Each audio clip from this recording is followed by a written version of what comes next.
Rawr! Ew.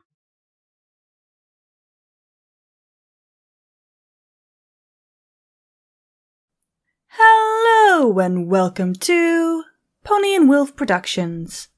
I am Midnight, and today we'll be reading How the Moon Works, written by EvePony. As always, these are amazing Patreons. Link is in the description if you wish to join, as it truly does help our littlest ones. Now, shall we get to it? With a huff and a grunt, a young Twilight Sparkle opened her eyes to darkness. Despite her tiredness from today's lesson with her mentor, Princess Celestia, and her plans of having a full day of fun tomorrow with her full sitter, Cadence, she still couldn't rest. She turned over and peered out her window, looking up to the sky which was dotted with stars. Twilight could easily make out several different constellations she had studied previously. One thing her teacher never specifically touched on was the moon. It shone in the sky like the night has its own sun. Its light gently caressed the scenery of Canterlot below, a beautiful contrast with the indigo background of the sky. Twilight had always been curious about the silhouette that resides on the surface of the moon. She had asked Celestia about it many times, but her answer was always, "That is a story for another day, my most faithful student." Twilight's driving curiosity to learn has taken her to Canterlot Castle's abundant library many times, flipping through book after book until Celestia came to check on her. Twilight discovered that a powerful pony, who raised the sun each and every morning, had a sister who raised the moon every night. The sun pony was loved by all ponies, but the moon pony was often ignored because no pony was awake and bustling during the night. The moon pony was jealous and let hatred take her over. She tried to make the night last forever, but was banished by the sun pony. Twilight has always wondered how long the moon pony has been locked in the moon. Her knowledge was vague on the subject, and was slightly discouraged about asking again, considering she always got turned down when she did ask. She had so many questions for Celestia. She must know all about the sun pony and the moon pony. The lavender filly jumped out of bed and trotted over to the door. Maybe if she went out for a walk around the castle, it would make her tired, and she would have something to do. The handle glowed with a pink aura, and the large door creaked open. Twilight flinched as if someone had heard her, but when she peeked out of the threshold, none of the guards had stirred. Tiny hoofsteps echoed through the large hallways, breaking the silence except for the snoring of one of the guard ponies. Twilight giggled at the comical situation and proceeded through the large corridors, admiring the large stained glass portraits and the large architecture that made the castle as beautiful as it is. After a few minutes of wandering the castle, Twilight grew bored and pondered whether she should return to her chambers. She thought for a few moments before bumping into the base of a large pillar. Oof! She fell to the ground with a thud, realizing she had been thinking while walking. Breaking her thought was a murmuring of a familiar voice. The filly shook her head and raced over to the source of the talking.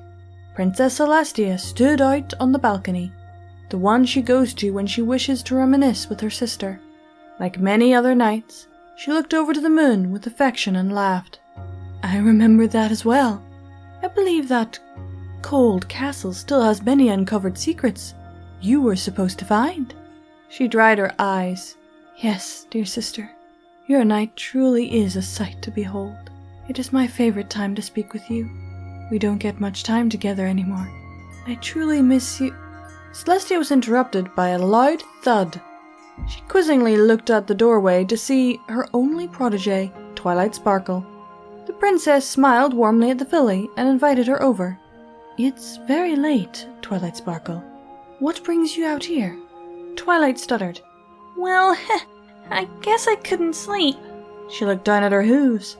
Princess Celestia looked kindly at her student, considering her options as to what Twilight wanted to hear. Using her hoof, she drove Twilight's attention to the moon. Would you finally like to hear the story of Moon Pony? Twilight met eyes with Celestia and smiled wildly, nodding quickly. They both sat on the floor on the balcony which overlooked a large part of Canterlot and beyond. Celestia cleared her throat and began with her tale.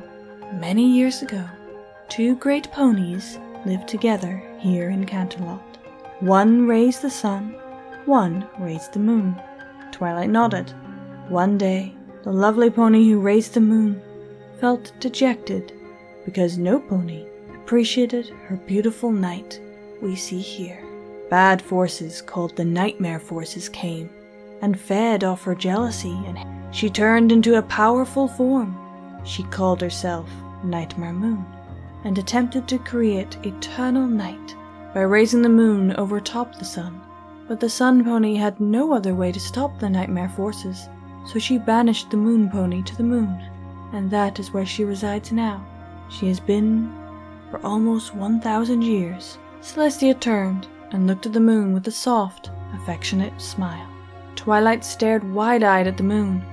1,000 years? That's a long time. Is she okay up there?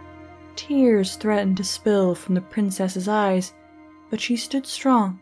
Yes, she is safe up there. Until the 1,000th year has arrived, and she returns, she will be okay.